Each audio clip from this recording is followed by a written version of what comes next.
पेन्शनधारकांच्या संघर्षाचा विजय.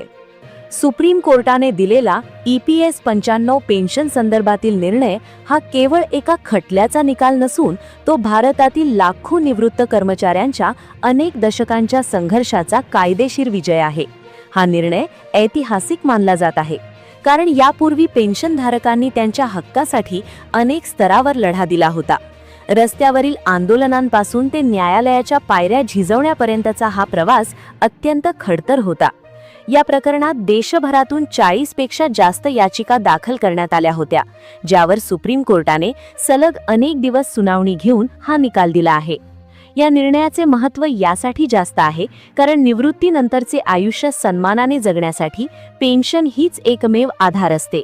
आजच्या महागाईच्या काळात 1000 किंवा 2000 रुपये पेन्शनमध्ये घर चालवणे, औषध पाणी करणे आणि दैनंदिन गरजा पूर्ण करणे अशक्य झाले आहे.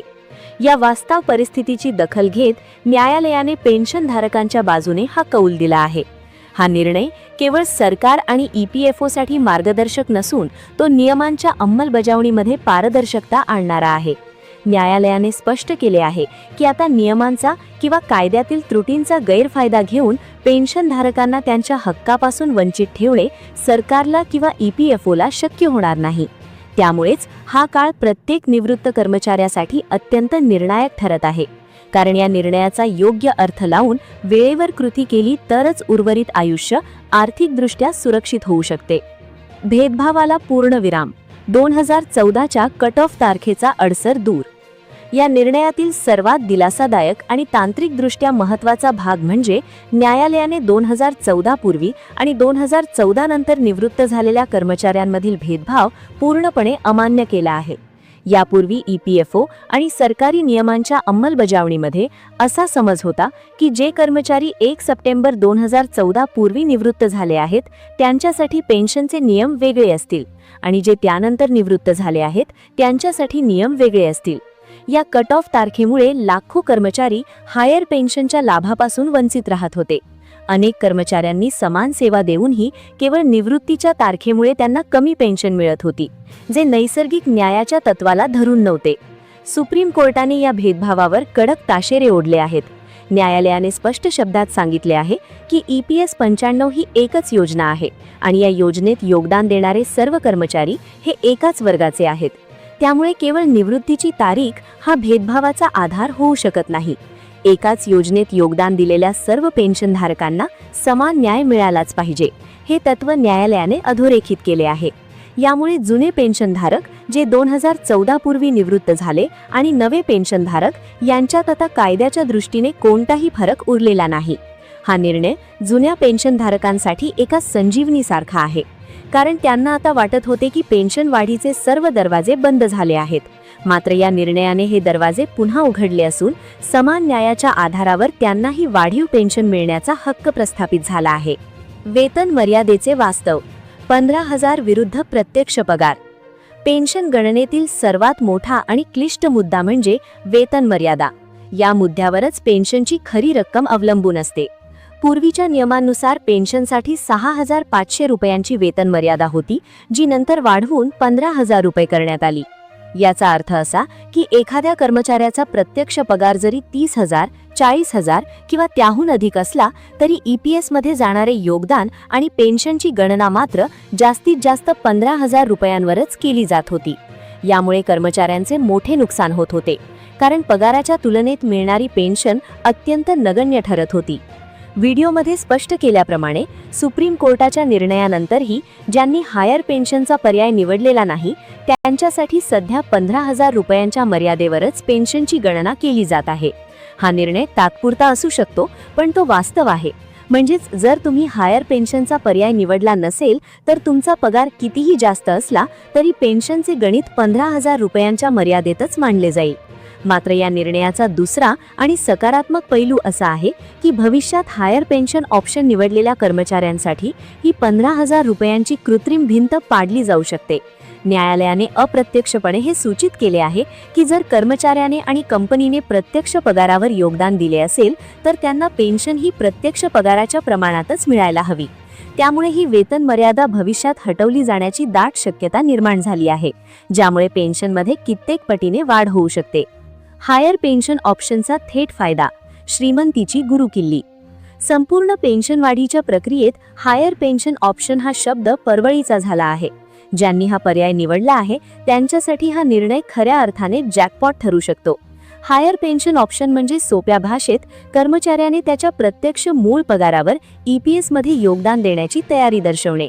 पूर्वी हे योगदान मर्यादित पगारावर कापले जात होते, पण ज्यांनी हा पर्याय निवडला त्यांचे योगदान प्रत्यक्ष पगारावर कापले गेले.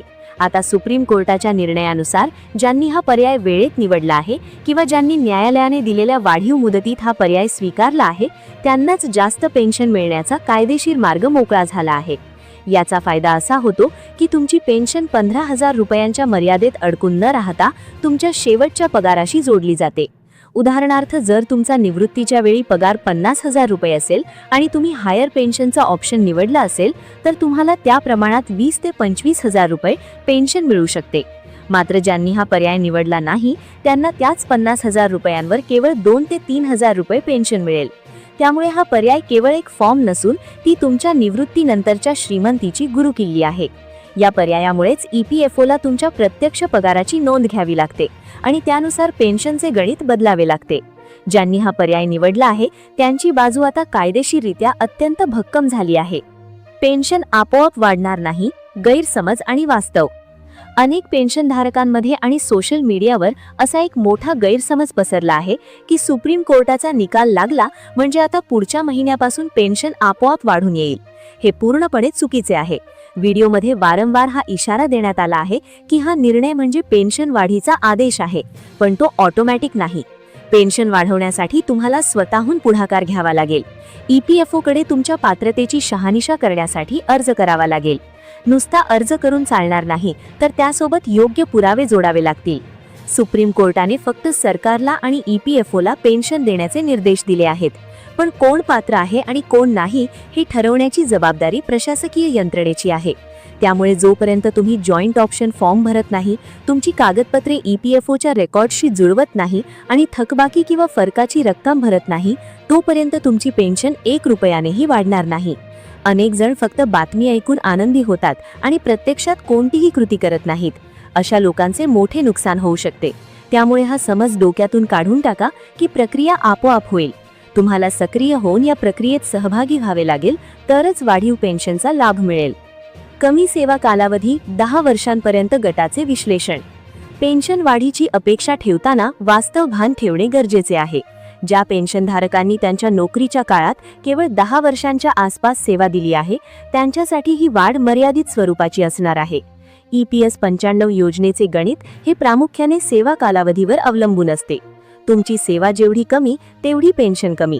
त्यामुळे या गटातील लोकांनी 7,500 रुपये किंवा 10,000 रुपये पेन्शनची अपेक्षा ठेवणे चुकीचे ठरेल. व्हिडिओमधील विश्लेषणानुसार 10 वर्षे सेवा असलेल्या कर्मचाऱ्यांची सध्याची पेन्शन अत्यंत कमी असते. सुप्रीम कोर्टाच्या निर्णयाचा फायदा होऊनही या गटातील पेन्शन साधारणपणे 2,000 ते 2,300 रुपयांच्या दरम्यान स्थिर राहण्याची शक्यता आहे. जरी ही रक्कम खूप मोठी वाटत नसली तरी ज्यांना सध्या 1,000 किंवा त्यापेक्षा कमी मिळत आहेत त्यांच्यासाठी ही वाढ नक्कीच दिलासादायक असू शकते.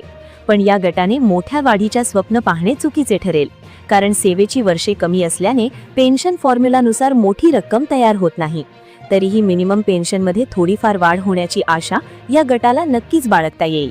मध्यम सेवा कालावधी, 15 ते 25 वर्षे गटाचे फायदे.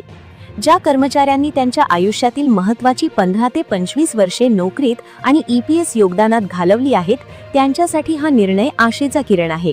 हा गट असा आहे ज्यांना सध्या खूप कमीही नाही आणि खूप जास्तही नाही अशी मध्यम स्वरूपाची पेन्शन मिळते.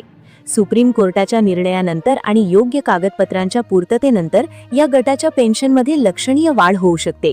आकडेवारीनुसार या गटातील पेन्शन 3,200 रुपयांपासून ते 6,700 रुपयांपर्यंत जाण्याची शक्यता वर्तवली गेली आहे.